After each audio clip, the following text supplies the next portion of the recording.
Welcome back. Today we will discuss the theoretical part of Fourier transform. In connection with our exercise 3, I think a closer look at the concept of Fourier transform is necessary, and you have to understand how it is developed from the Fourier series. A Fourier series breaks up a periodic signal into sines and cosines of different frequencies and amplitude. Let us consider a periodic function fx defined in the interval c to c plus 2a having period t is equal to 2a. Then its Fourier series fx equal to a0 by 2 plus sigma n equal to 1 to infinity an cos n pi x by l plus bn sin n pi x by l. Here the frequency omega is equal to 2 pi by t, that is equal to 2 pi divided by 2l, that is equal to pi by l. Then we can replace pi by l term by omega, the frequency. So this representation fx equal to a0 by 2 plus sigma n equal to 1 to infinity an cos n omega x plus bn sin n omega x, equation number 1.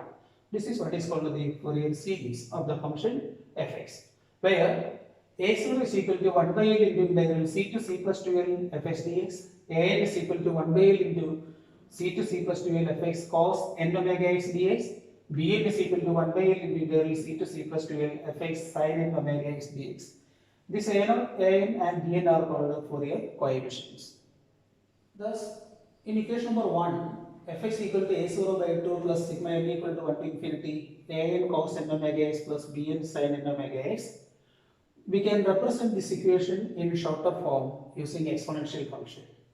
That is fx equal to sigma n equal to minus infinity to infinity cn e raised to I n omega x, where this an and bn are replaced by a single constant, and this is called the complex form of Fourier series, where cn is converted by cn equal to 1 by t integral c to c plus t fx e raised to minus I n omega x dx. That means from equation number 2, if we know the values of cn and this omega, the function fx is completely determined. Thus, this equation number 2 is called the frequency domain representation of the periodic function fx. Cn is a complex number, and the graph of absolute value of the cn against various frequencies n omega is called the frequency spectrum of the periodic function fx. Now we are going to extend all these concepts to non-periodic functions. A non-periodic function can be thought of as a periodic function having infinite period. The frequency variable omega is defined as 2 pi by t. For a non-periodic function, as this t tends to infinity, that means whenever this period is very large, the frequency variable omega becomes smaller and smaller, and the points n omega against modulus n in the frequency spectrum becomes closer and closer. So this seems to form a continuous function of frequency omega in the range minus infinity less than omega less than infinity. Thus we naturally expect a function f omega which completely describes the amplitude spectrum of non-periodic function fx in terms of the frequency variable omega, just as Cn does for a periodic function fx. Hence, for a non-periodic function fx, the equivalent of this equation number 2 is fx equal to integral minus infinity to infinity f omega into e raised to I omega x d omega, where omega is the variable, has the same role as this n omega in equation number 2, where this f omega is equal to 1 by 2 pi integral minus infinity to infinity fx into e raised to minus I omega x dx. Equation 3 and equation 4. And this equation 3 and equation 4 are called Fourier integral representation and the Fourier transform of the non-periodic function fx. Or equally we can modify this equation as f omega is equal to square root 1 by square root of 2 pi integral minus infinity to infinity fx e raised to minus I omega x dx and fx equal to 1 by root 2 pi integral minus infinity to infinity f omega into e raised to I omega x d omega. So this is called the Fourier transform and the inverse Fourier transform pair for the function fx. See, the scaling factor 1 by 2 pi is split into 1 by root 2 pi for the Fourier transform and 1 by root 2 pi for the integral representation. And we are following this convention. See how this Fourier transform f omega works. It is actually an integral transform which multiply fx with the kernel function 1 by square root of 2 pi e raised to minus I omega x and integrating with respect to x from minus infinity to infinity. So after integration and substitution of limits, this right hand side becomes a function of omega and that function is called the Fourier transform. By knowing the value of this Fourier transform, we can get back the original function by 1 by root 2 pi integral minus infinity to infinity f omega into e raised to I omega x d omega. So this is called the inverse Fourier transform. So actually we have another set of Fourier transform integral transform pair. This is equation number 5 and equation number 6.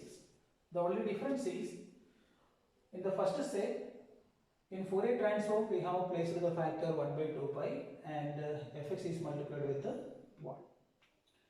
And in the second set in Fourier transform we have split this 1 by 2 pi into 1 by root 2 pi and assigning the remaining 1 by root 2 pi in the inverse Fourier transform pair.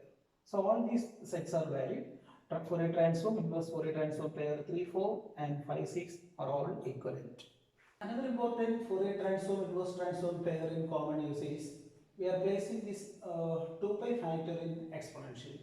That is f omega equal to integral minus infinity to infinity fx is raised to minus I 2 pi omega x dx and the inverse Fourier transform fx equal to integral minus infinity to infinity f omega into e raised to I 2 pi omega x d omega.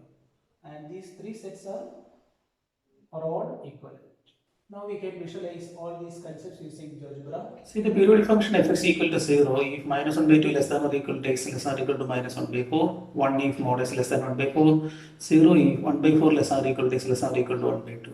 And this is a periodic function having period t is equal to 1 and this function is called a rectangular pulse and we can compute its Fourier series as sigma n equal to minus into infinity cn e raised to I to n pi x that is equal to n equal to minus infinity to infinity sin n pi by 2 divided by n pi e raised to I to n pi x.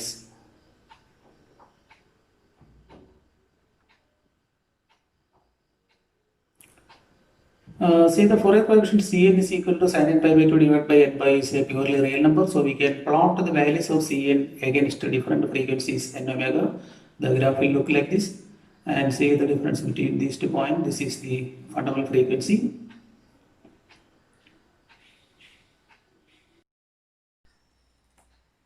Now see what is happening in frequency if we change the period t.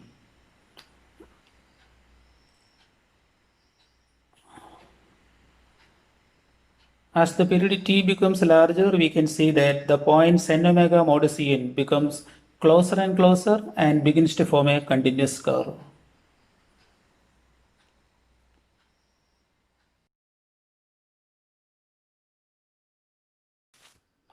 See the amplitude spectrum of the function.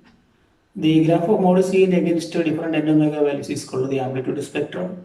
For different period t, see how this amplitude spectrum behaves. As period t increases, we can see that the mod Cn values becomes compressed in frequencies.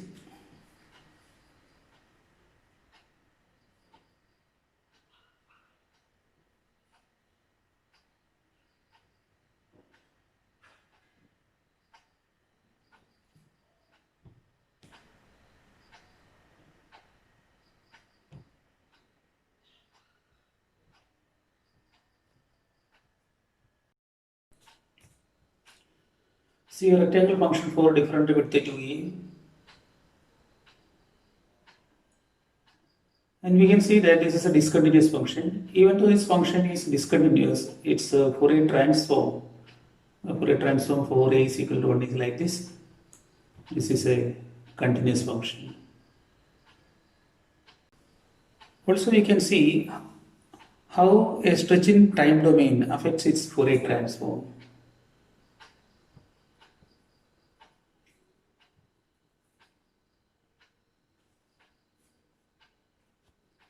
As the time increases, its Fourier transform becomes more compressed in frequency.